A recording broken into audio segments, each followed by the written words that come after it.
my 13-year-old son, just out of the blue, had asked me, like, how long did you and mom date before you got married and stuff? And he was going on and on. And then he said, do you ever have any really bad dates? And I'm like, how long do we have here? Like, you'll be 17 by the time I get done with these. But it made me remember I was a freshman in college, and I have zero regrets about the way I played. And it was, I would analyze a room, and I would say, based on first impressions, here's my top 10 choices, and then my next 10, and then if it's the very last call situation, right? I just kind of screen the room. And I have no problem being turned down. I've been turned down my entire life for everything. I just asked. So I would do that. I would just make my way through a party and be like, hey, I'd try. And if it didn't work. What was your trying? Like, what was your game that you'd spit? Because I feel like maybe these girls made an I was okay smart decision. enough to kind of be close to the circle that they were talking in. Yeah. And I'd listen to maybe 5 minutes of the conversation, then I'd butt my way in.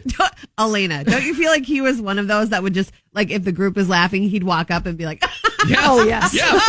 All the time. Oh, jeez. So eventually, this is very early in my freshman year of college, and I don't have $1 to my name. I mean, I am dirt poor. Winning. And I asked this girl out, and we go to this small restaurant in St. Peter, Minnesota, and we ordered our first round of drinks, and she left.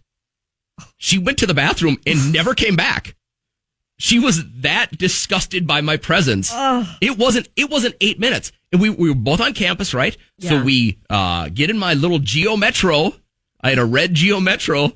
And it's a 3-minute drive. Yeah. We sit down. We didn't have to wait. There was barely anybody there. It was like a Tuesday night or something like that.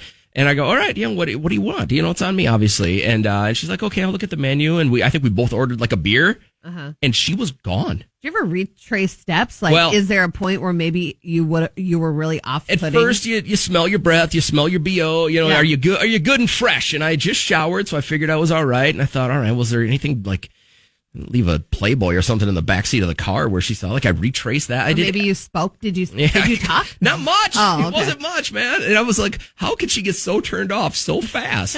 And I love that she knew that she was probably going to run into you again, and she still pulled this. We're at least 4 miles off campus, so I'm thinking she Houdini'd me. Yeah. I'm like, are you going to walk back? And I kind of drove slow. Like, when I realized she wasn't there, I'd asked the waitress, I go, can you go in there to see if she's sick or something? She comes back out. She goes, she's not there. And I'm like, she Houdini'd me.